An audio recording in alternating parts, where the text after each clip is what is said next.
So today we're sitting down with a friend of mine who I'm very excited to share with you. His story has touched me, and well, I'm really excited. I'm just going to jump straight into it. Malcolm is a yoga teacher, a Zen Thai practitioner, and the founder of HMT. He's got a very interesting story that will take us through yoga, and there's plenty of lessons there about being human. And well, without further ado, this is Malcolm Pollock. Thank you. Nice to be here. Very good. And so the thing that really drew me to you in the first place was basically after I understood your story and where we were coming from there. And I really wanted to help to flush out your story for everybody and round things out to what you've discovered on your journey. So you can take it away if you want. Have notes otherwise. Okay. Well, thank you very much. First off, I'd like to thank Ethan for inviting me to speak and tell my story. My journey is currently I'm 60 years of age, and by the time I was 36, I had been in the trades up till that time, the building industry, etc. And my body was starting to collapse on me, and had all the symptoms of chronic fatigue. So from the age of 38 onwards, I had this great struggle to regain my health, and eventually, after coming out of the rabbit hole, by the time I was 42, I discovered yoga and started to be a yoga student. I trained as a Iyengar yoga student. How long did you train as an Iyengar yoga student? 15 years. 15 years. Yeah, and I studied as a teacher trainee with the Iyengar system. I even built a yoga studio and became a yoga teacher. Not Iyengar, but a yoga teacher. But after 15 years of training with yoga, I still had pain in my body. Still had pain in my body. I built a yoga studio, and I just thought after 15 years of attending classes, three classes a week and a 2-hour practice each day, I should be a super yogi by that time. And I found myself at 45, 50, still with a lower back issue and the pain body still apparent. And so you kept going for quite a few years. Were there any sort of improvements, or was it minor improvement? What happened to you? After each yoga class and each practice in the morning, I felt fantastic. I felt great. And I used to bounce out of the yoga studio and put my shoes on and walk up the street and with all the other students. And gradually, within a few hours, I was yearning to get back to the yoga mat, because that's where my body felt the best, was on the yoga mat. Right. But yet still pain that would return soon after. Yeah, within hours, and within 24 hours, I had all the remnants of arthritis through my body, and had the pain body. Yeah. Pain body. Yeah. Right. Which is what the common saying is, pain body. Yeah. And so when did you start to deviate from the norm, and how? Well, I was studying in Mullumbimby down in New South Wales with an Iyengar teacher, pardon me, Simon Morocco, and I'd been studying with him for 2 years as a teacher trainee. And a friend of mine handed me a book called Born to Run. And I told her that I wasn't into running, but I was going to be a yoga teacher. And so she said, I think you'll find it interesting. So I sat down and I picked up the book and I couldn't put it back. Couldn't put it down. It just laid out what it means to be human for me, reading that book. Right. And the emphasis on that was feet, how we use our feet as human beings. Right. And so for the audience, if you've never read or touched on this work, I'll put a link to it in the description. The book essentially follows a marathon running enthusiast as he goes through Central and South America looking for tribes that happen to be the best runners on the planet. And they do it majority of their running, like hundreds of kilometers a day, and practically nothing. And they have a very interesting way of life, but not only that, their bodies are in prime shape well into their 70s, and it's quite astounding. So I definitely recommend you check that out. Both of us would. And so what happened after you discovered Born to Run?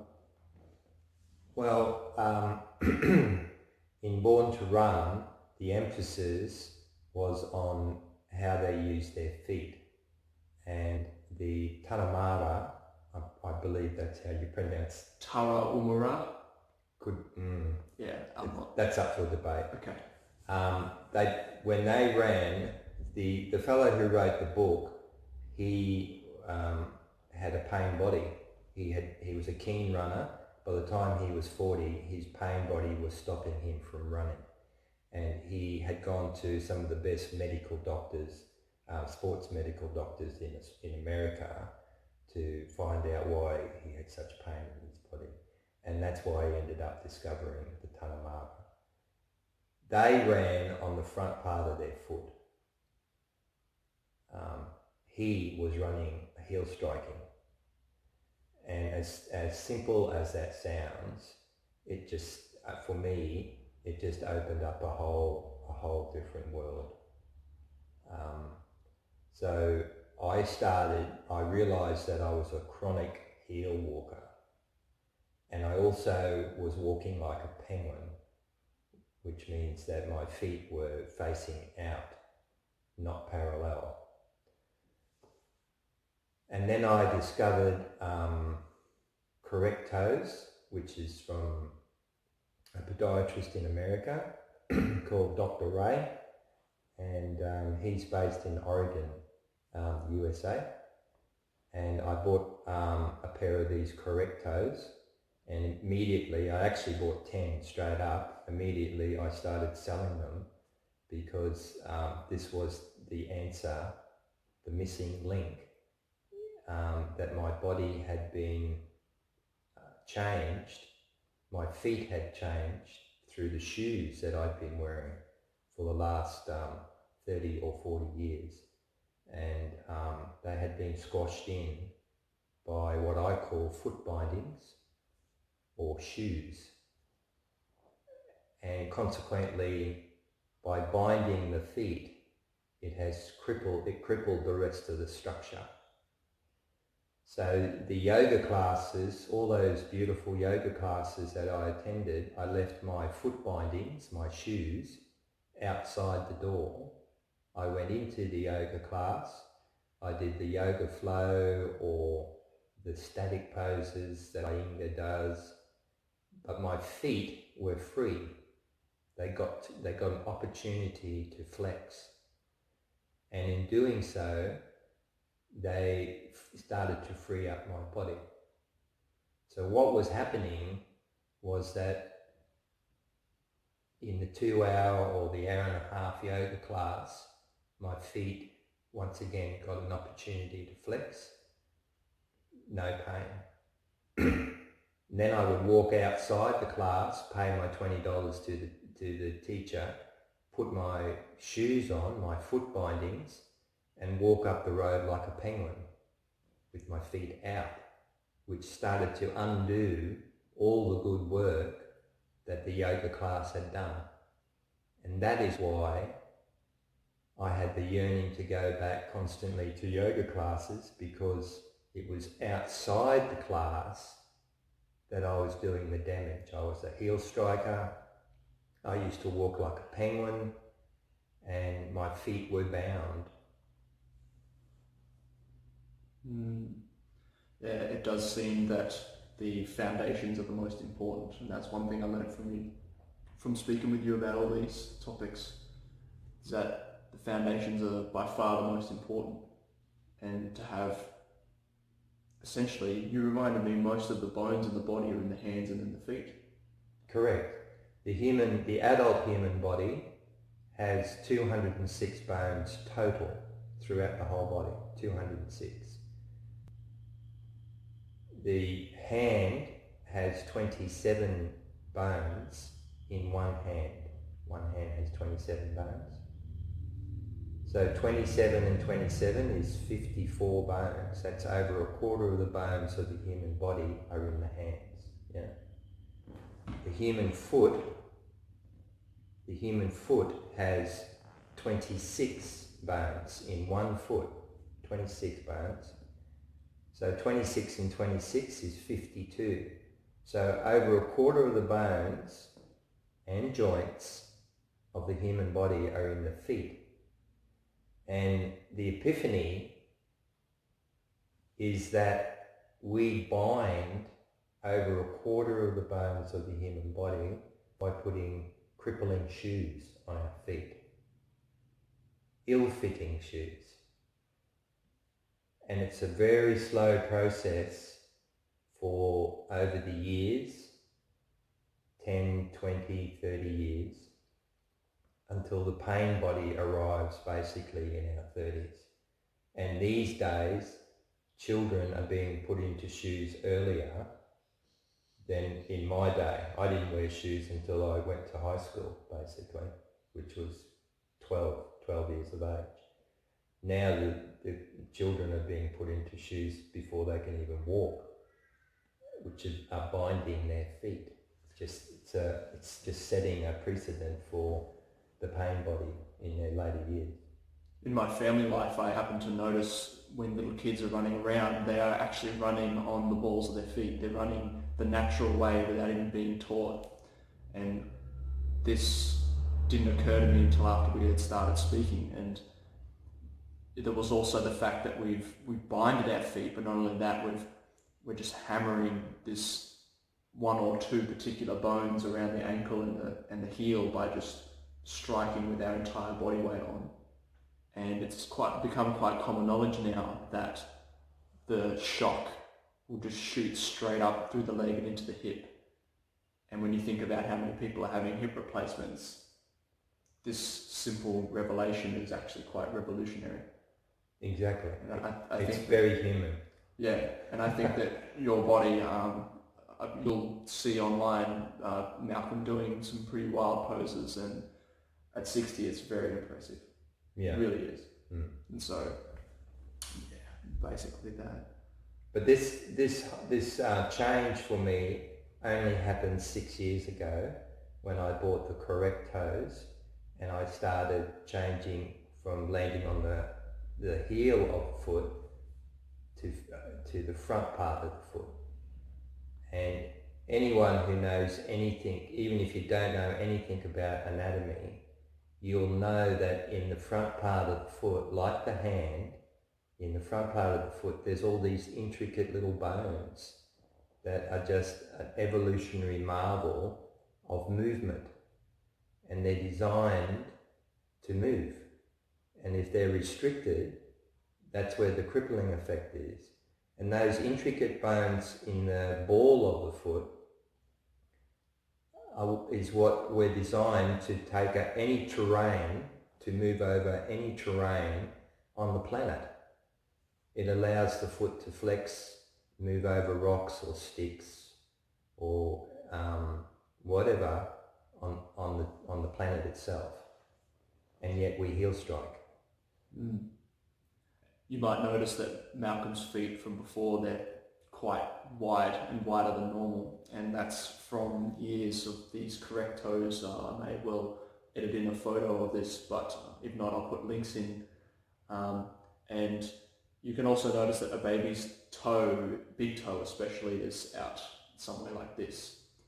And the correct toes have a similar effect on the feet, widening them, and to undo the conditioning of the shoes, which you'll know yourself if you look down at your own feet right now, that your pinky toe is perhaps smooshed right up in, and all your toes are starting to become this weird oneness over here. And from what I've been learning from Malcolm, it seems that the shoes have an effect of turning your feet, all those cord of the bones in your body, into one big hoof. Does that sound right to you? Yes, that's right. They're fusing. They're fusing the joints together because they're restricting movement. And the market is now picking this up. And those who are listening, you've probably already heard of natural footwear or zero drop shoes, which means no heels, very thin soles. The ideal shoe is something that will strap up around your ankle to allow the foot to tilt forward. Thongs and scuffs are really bad. They encourage a heel strike. If you visit the website of Correct Toes or Northwest Foot and Ankle in Oregon, he has all the science. He has all the science on the foot. Where he doesn't go is he doesn't talk about landing on the front part of the foot when you walk. And all I've done is take his science and fine-tune it into encouraging people to walk with their feet parallel, which is what you would do on a yoga mat. You would have your feet, the teacher would ask you to have your feet parallel in Tadasana or Samasthiti or your yoga or down dog. He would always, or he or she, the yoga teacher, would always ask you to have your feet parallel. If you went for a run, you cannot run with your feet out like a penguin. So why walk with your feet out like a penguin? When you walk, if I could plead with all the humans on the planet, please be totally aware that when you're walking, to have your feet parallel with each other. It's going to feel weird, and you will think that it's not normal. It is normal. What's not normal is walking like a penguin. We are bipeds, and all bipeds have their feet slightly turned in. Slightly turned in. And it's more than just shock absorption, these extra bones. Tell us how running, walking on the front part of the foot, tell us how that works and how it changes everything upstream, up from the foundations. Okay, so the simple rule is to teach a human to walk forward, you ask them to walk backwards. Now, if you're sitting watching this podcast, after the podcast, simply get up and walk backwards.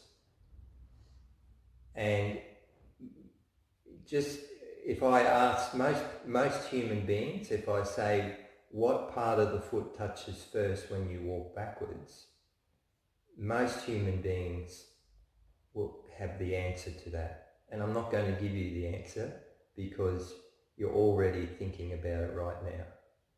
So I say to my clients, to teach someone to walk forward, you ask them to walk backwards, and then I ask them to walk forwards the same way as they walk backwards. Then I say to them, what is starting to happen to your body? the structure starts to lift, the posture immediately improves, and everything starts to fall back into alignment automatically without long-winded instructions. Right. My father has a saying, we were speaking about this recently, that the body wants to heal itself, and you essentially have to give it what it wants and it will do it for you, in a sense. Would you agree with that? Yes, providing you use it how it's meant to be used. Use it how it's meant to be used. Yeah. And what's happening on the planet, especially in the Western culture, because of our obsession with shoes, foot bindings, we have been coerced into thinking that we need padding under our heels and that our feet need protection. They might need protection against all the pollution, but they certainly don't need protection on walking on this beautiful planet we call Earth. Right. Especially true. And seems that we are quite capable of handling the hard surfaces even without shoes. Yes, if we've been conditioned to wearing shoes, you might say that your feet have become soft. And people say to me, well, we see you wearing, we see you not wearing shoes. And as I said earlier, the market is now producing shoes with wider toe boxes to accommodate the normal human foot. Now, I must stress normal. So the human foot is meant to be at its widest from the outside of the big toe to the outside of the little toe. So the outside of the little toe is meant to be the widest here, not squashed in here. Yeah. And if you visit Dr. Ray or Correct Toes, he'll actually show you the science of that. But you only have to look at newborns and toddlers without shoes, and you'll see that their feet are nice and spread, and that's normal. And as an adult, we should have the same type of feet, nice and spread. There's a friend of mine who I had sold Correct Toes to, and she came back to me after wearing them for a couple of months, and she said it's the Cinderella story. And I said, what do you mean? And she said the Cinderella story of the prince goes looking for Cinderella, and he has this glass slipper, and to be married or to be loved by the prince, you need to have small, squashed up little feet to fit into the glass slipper. Yeah? And that all the women with big wide feet would not find their prince. So this is the conditioning that we're subject to, especially women on the planet, especially females, that they've got to squash their feet into these stilettos, and all it's doing year after year is crippling their whole posture and their very being. Yeah.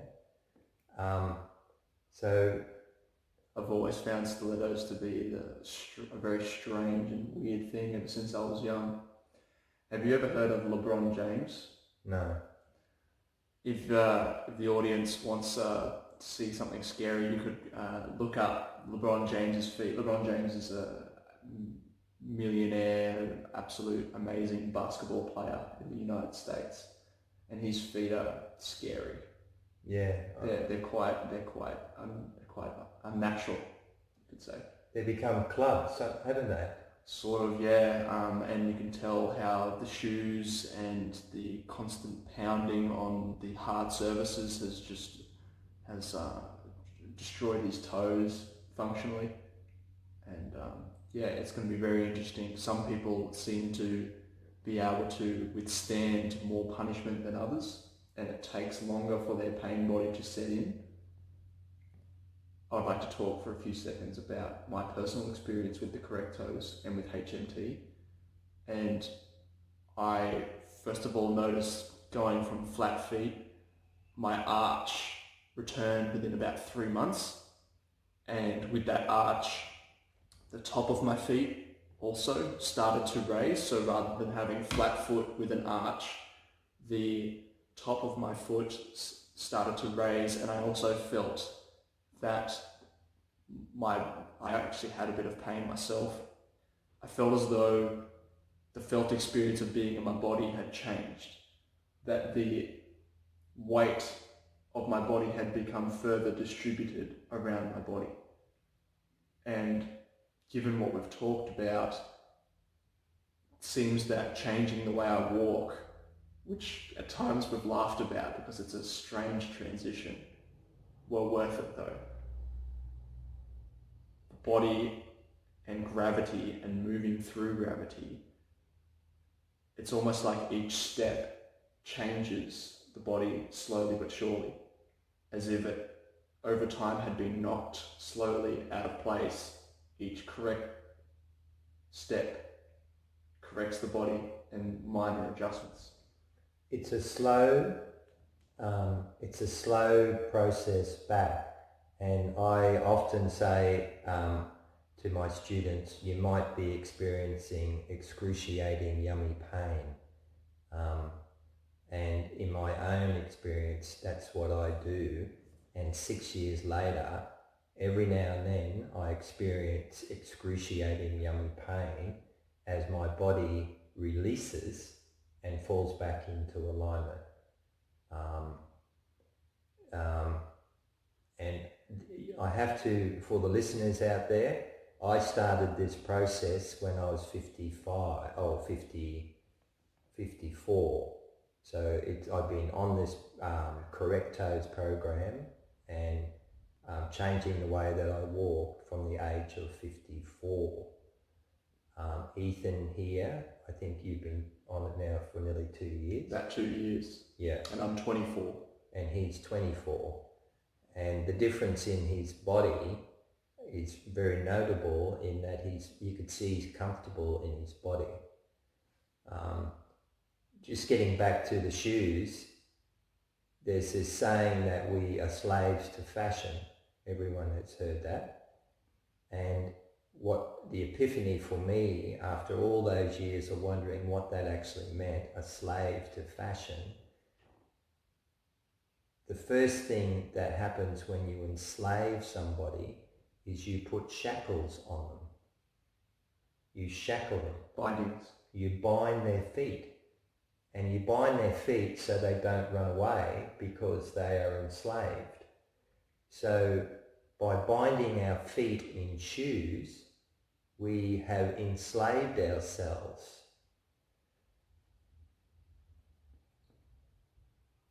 I would agree. There's Wow. a certain sense that marathon runners, it's like they're hitting the same drum in their head, and it's just this mental battle pushing through, and of course it would be.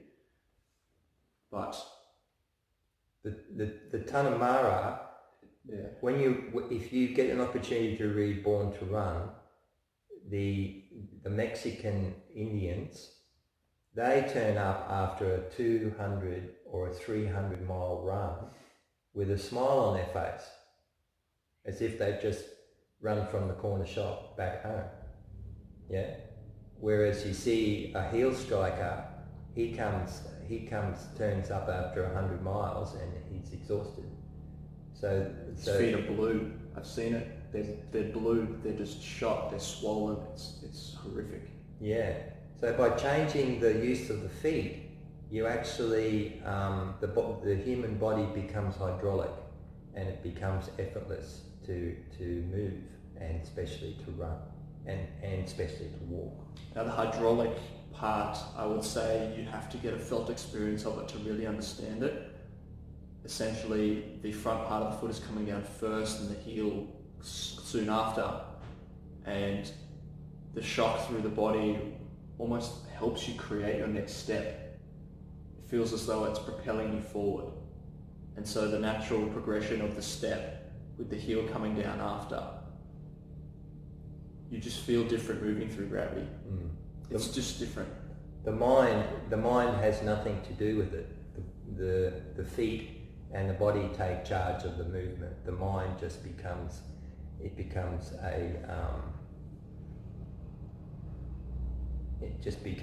passenger. It becomes a passenger in the body. Now, some of you may not know the evolutionary context, but I believe there's good evidence to suggest that we've been runners for a long time, and not only that, we've been very good at it.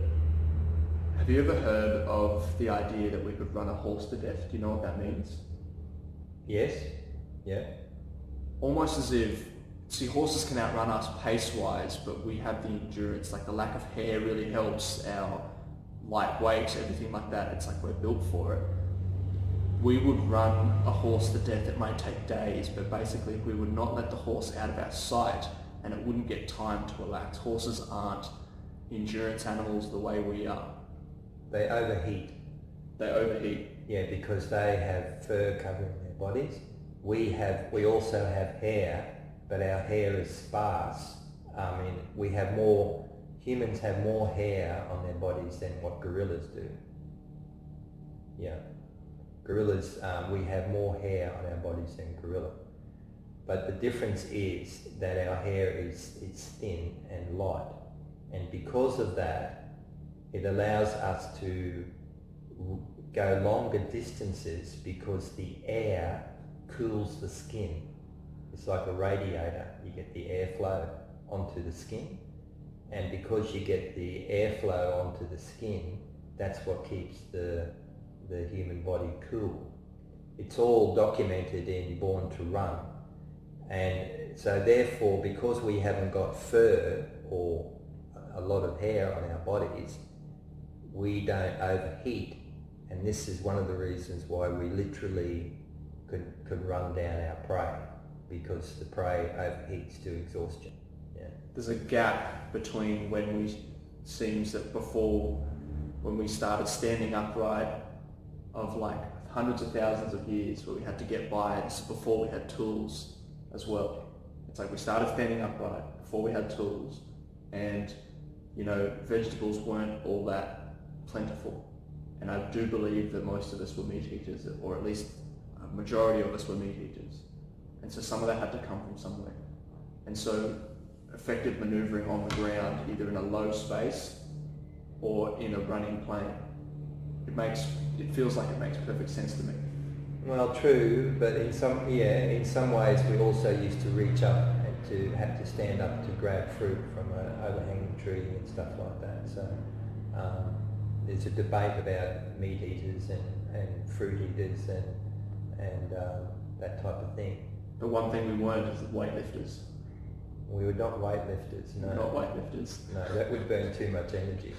Yes, it is. It's a very strange and new thing. We haven't been doing that kind of repetition before, and yet we still seem to adapt quite well to it. There's hundreds of thousands of giant carb-loaded men with penguin feet who, many of them, I've honestly met quite a few of them that they quite often bust in some way or another.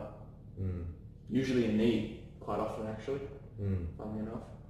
But let me share something with you.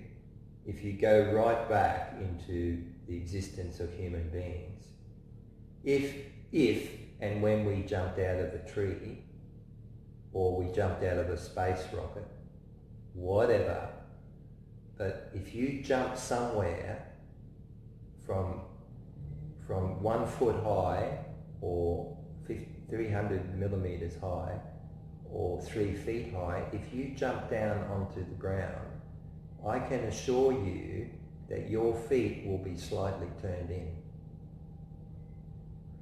You cannot jump out of anything with your feet splayed like a penguin. And if I have one message, hopefully that Ethan might invite me back for more podcasts, but one lesson that I would like to share with humanity out there is that when you walk when you walk away from this podcast and through the whole of your day, please have your feet parallel when you walk. And it doesn't really matter whether you're heel striking or you're on the front part of your feet. Start the process today and challenge yourself to have your feet parallel or slightly turned in. Yes, there's the pigeon-toed thing. Like all bipeds have their feet slightly turned in. Apes, humans, birds, which we're meant to be slightly turned in or parallel. Start walking with your feet parallel every step. Tell us about the state of your body now, as it is. How do you feel? What do you get up to? I feel great. I have a little sailing boat, a sailing dinghy, which is 10 foot long, 3 meters long. And I go down to, we have a beautiful lake here on the Sunshine Coast to Boring Point. And I go down there and sail on the lake. And I see a lot of people my age, or 50 or even 40 onwards, they all look at me and say, how can you, because you need to sail in a little boat, you need to have the full use of your body and flexibility. And I, after 15 years of trying to get my body back, or 20 years, I have the full use of my body now as a 60-year-old. I don't clunk along when I walk. I don't have pain in my body when I walk now. From 40 onwards, or 38 onwards, it was painful for me to walk right up until the age of 55. It was painful. I had clunks. I used to visit osteopaths and, every month pay my $110 for each time I visited an osteopath, and he would put my hips back into place for me. And one osteopath told me, he said, you'll have to do this for the rest of your life. And I just thought, well, bugger that. I never used to have to go and see an osteopath when I was a child. Why now as an adult? And it's the feet that I've thrown the shackles off, so to speak. I'm no longer enslaved to fashion. And I'm free. I'm moving like a human being should move. You're moving better than some would move. I mentioned before the yoga poses that you can do. It's advanced, really advanced. Yeah, and I do less yoga now because my body has returned to normal, and I do walking and I run. So I'm more human than ever before. And the yoga is great. I would say yoga saved my life. But now every step I take, if I go down to the shop, the corner store, or anywhere, I move like a human being, and I no longer have my pain body. When's the last time you had a yoga class? That I took, or that I actually... When's the last time you did some strong practice? Oh, probably 2 or 3 years. And my message to anyone starting, no matter what age you'd be, is that the thing I learned from this, one of the fundamental takeaways, was that fast was slow and slow is fast. Yeah. That's another one. I personally am a big fan of not walking with your feet parallel but with slightly turned in. It has changed things. We talked about quite a few years of transformation out of a pain body. It is worth it, but it's not that you'd be having to wait 6 years or more until you're pain-free. The point is that the changes are happening. I'm aware of them, and it changes the body awareness and the felt sense of being in your body. It does change. You don't want your feeling, or you don't want anything to stay the same your entire life. And if you're looking for a change, this is a simple one that's well worth it. And I think that simple is best when it comes to health. Very, very good. Yeah, no complexity. No complexity. Is there anything you'd like to end on? Do you feel comfortable ending it there? Is there anything more you'd like to say? No, I'm happy to end it there. I just want to reinstate that as you get up and walk away, be really conscious that your feet are parallel, and every step of your day, be conscious that your feet are parallel. And even if you're standing at the sink, washing the dishes up for your mum or the family household, you'll find that if you're standing at the sink or a bench, your feet will be out like a penguin. Yeah? I challenge you, I dare you, I double dare you to turn them in and wash the dishes up or cut the carrots up. Thank you for the opportunity, Ethan. Thank you for being here. And thank you for tuning in. If you made it this far, I would urge you to subscribe, because we'll have plenty more of like this coming for you. We're a very human-centric podcast. We are the Wild Elite.